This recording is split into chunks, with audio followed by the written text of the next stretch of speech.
Baik, Assalamualaikum warahmatullahi wabarakatuh. Di sini selanjutnya saya akan membahas serta menjelaskan bagian ke-8, yaitu materi terkait pajak pertambahan nilai atau PPN.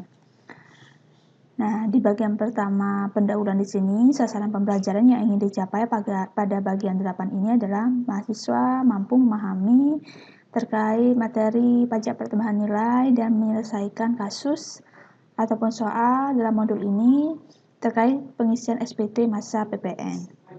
Jadi petunjuk khususnya dalam mengerjakan adalah nantinya mahasiswa mempelajari materi, kemudian memahami dan mempelajari soal ataupun kasus, serta menjawab pertanyaan di kertas kerja yang telah disediakan. Nah, di bagian kedua, materi disajikan sekilas materi pembelajaran terkait pajak pertambahan nilai atau PPN. Jadi pada intinya PPN di sini adalah pajak yang dikenakan atas konsumsi dalam negeri oleh wajib pajak orang pribadi, badan, dan pemerintah. Nah, dalam penerapannya, badan atau perorangan yang membayar pajak ini tidak diwajibkan untuk menyetorkan langsung ke kas negara, melainkan lewat pihak yang memotong PPN tersebut. Pajak pertambahan nilai di sini bersifat objektif, tidak kumulatif, dan merupakan pajak yang bersifat tidak langsung. Subjek pajaknya terdiri dari pengusaha kena pajak dan non-BKP. Harus dipahami subjek pajak ini berbeda dengan wajib pajak. Kemudian undang-undang yang mengatur PPN di sini adalah Undang-Undang Nomor 42 Tahun 2009 tentang pajak pertambahan nilai barang dan jasa dan pajak penjualan atas barang mewah atau PPNBM. Nah, di bagian 2 ini sekilas juga disajikan materi terkait mekanisme PPN di Indonesia. Di sini nantinya bisa dipahami terlebih dahulu oleh mahasiswa, dibaca terlebih dahulu. Kemudian selain itu disajikan apa-apa saja atau objek apa saja yang termasuk dalam pajak pertambahan nilai. Ada barang atau jasa yang dikenakan pajak pertambahan nilai terkait barang kena pajak atau jasa kena pajak, kemudian impor barang kena pajak, pemanfaatan barang kena pajak tidak berwujud dari luar daerah pabean, di dalam daerah pabean, kemudian yang keempat pemanfaatan jasa kena pajak, dan yang terakhir ekspor barang kena pajak berwujud atau tidak berwujud, dan juga ekspor jasa kena pajak oleh pengusaha kena pajak, dan seterusnya. Kemudian ada juga barang atau jasa yang tidak dikenakan PPN. Ini salah satunya terkait barang hasil pertambangan atau pengeboran, barang kebutuhan pokok, makanan dan minuman yang disajikan di rumah makan atau restoran, uang dan emas batangan, dan jasa pelayanan medis. Tarif PPN di sini menurut Undang-Undang Nomor 42 adalah di pasal 7 yaitu tarif PPN adalah 10%. Kemudian tarif PPN sebesar 0% ini diterapkan atas ekspor BKP berwujud, kemudian ekspor BKP tidak berwujud, dan ekspor jasa kena pajak atau JKP. Nah, tarif pajak sebagaimana yang dimaksud pada pasal ayat 1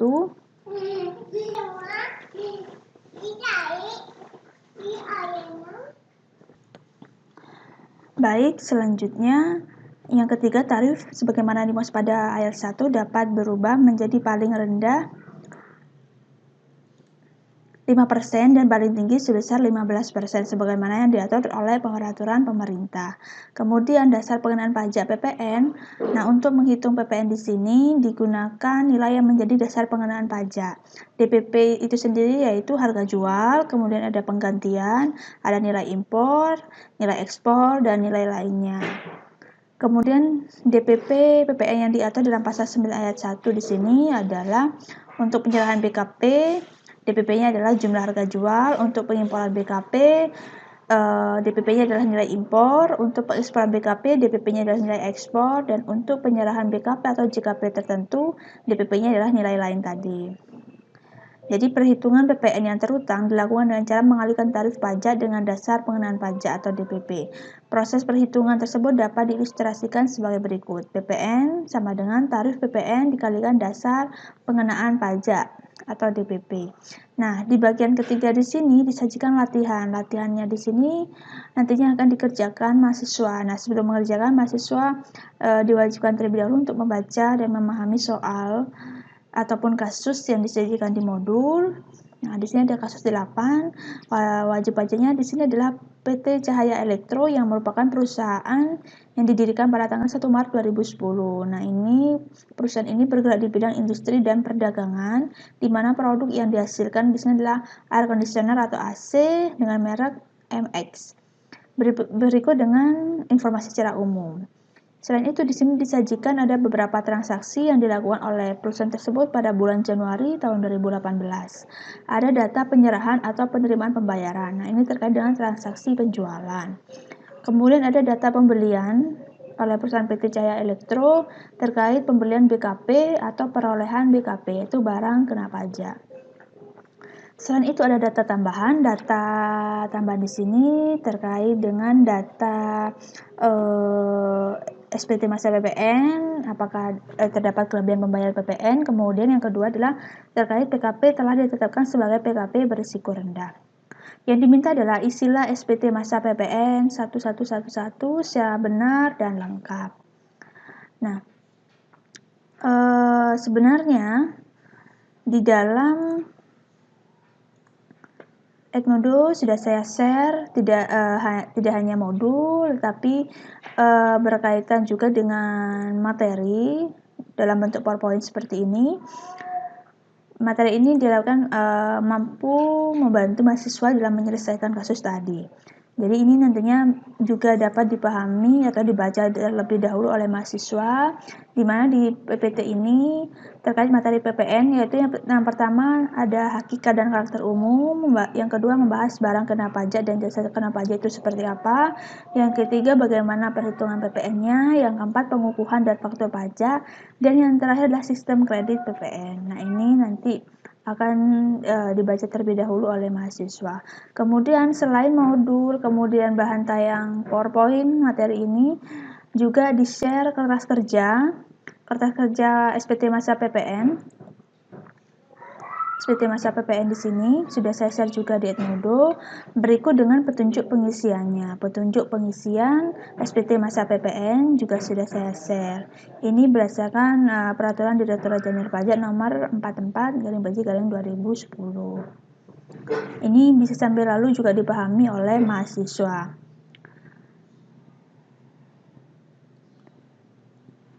Ini bersih ketentuan umumnya seperti apa?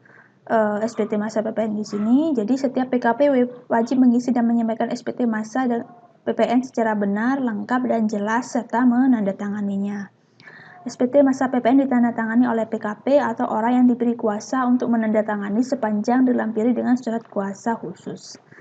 Begitupun seterusnya. Kemudian fungsi dari SPT masa PPN adalah berfungsi sebagai sarana bagi pengusaha kena pajak untuk mempertanggungjawabkan perhitungan jumlah PPN atau PPN dan PPNBM yang terutang dan melaporkan tentang yang pertama pengkreditan pajak masukan atau PM terhadap pajak keluaran atau PK dan pembayaran atau pelunasan pajak yang telah dilaksanakan sendiri dan atau melalui pihak lain dalam suatu masa pajak. Bentuk dan isi SPT masa PPN 111 di sini adalah terdiri dari induk. SPT masa PPN induk di sini ya ini induknya. Nah, sebelum mengisi induk di sini, nantinya mahasiswa harus mengisi lampiran-lampirannya terlebih dahulu, yaitu lampiran SPT masa PPN baik dalam bentuk formulir atau kertas, yaitu hard copy atau data elektronik yang merupakan satu kesatuan yang tidak terpisahkan, yang masing-masing diberi nomor, kode, dan nama formulir. Yaitu ada di sini ya, disertakan kode nomor dan kode formulir, nama formulirnya apa beserta keterangannya apa. Jadi 111 di sini SPT masa PPN yang merupakan induk SPT masa PPN. 111AB merupakan rekapitulasi penyerahan dan perolehan. Berikut keterangannya. Kemudian formulir 111A1 ini berisi tentang daftar ekspor BKP berwujud, BKP tidak terwujud, dan atau JKP. 111A2 ini daftar pajak keluaran atas penyerahan dalam negeri dengan faktur pajak. Kemudian yang B1 di sini adalah daftar PM yang dapat dikreditkan atas impor BKP dan pemanfaatan BKP tidak berwujud atau JKP dari luar daerah pabean. Untuk B2 di sini daftar pajak masukan yang dapat dikreditkan atas perolehan BKP atau JKP dalam negeri, dan yang terakhir B3 di sini adalah daftar pajak masukan yang tidak dapat dikreditkan atau yang mendapat fasilitas. Selanjutnya Ibu coba, saya coba berikan contoh satu. Misalkan di sini ada tanggal 2 Januari ya. Di sini diekspor AC MX tipe 1 kepada Super Ltd Singapura tanpa memakai LC dengan nilai ekspor sebesar 2,5 miliar. PEB telah diberikan persetujuan oleh DJBC pada tanggal 12 Januari 2018. Berikut nomornya. Nah, ini kan transaksinya ekspor, berarti kita masukkan ke lampiran data ekspor BKP berwujud ya.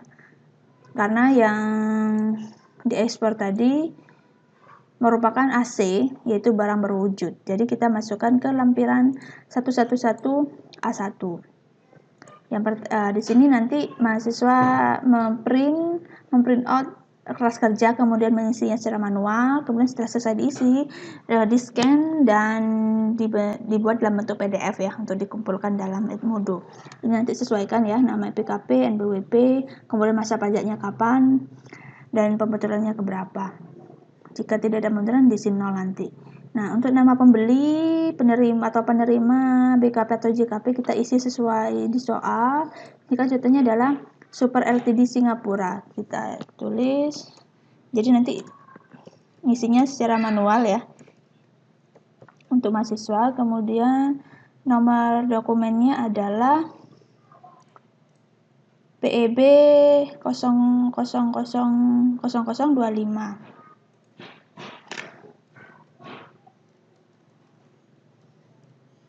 Nah, tanggalnya di sini diketahui 2 Januari 2018. 2 Januari 2018. Kemudian DPP-nya tadi diketahui sebesar nilai impor ya, 2,5 miliar.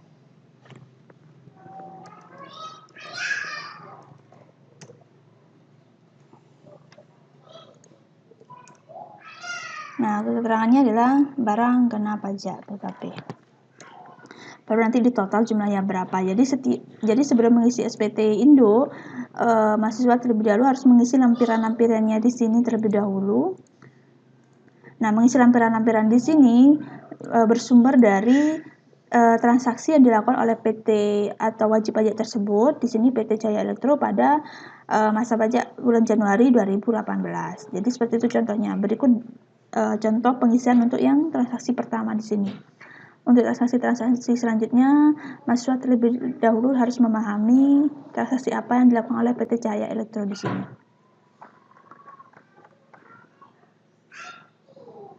Baik, jadi di Edmodo sudah saya share modul kertas kerja beserta materi. Mahasiswa perlu memahaminya terlebih dahulu, baru kemudian memahami soal.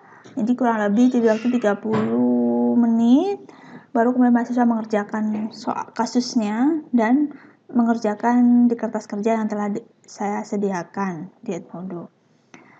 Jadi petunjuk pengisian SPT masa PTN juga perlu dipahami terlebih dahulu, dan jika ada kesulitan bisa didiskusikan antara mahasiswa dan dosen pengampu mata kuliah praktikum perpajakan. Sekian dari saya, kurang lebihnya mohon maaf. Wassalamualaikum warahmatullahi wabarakatuh.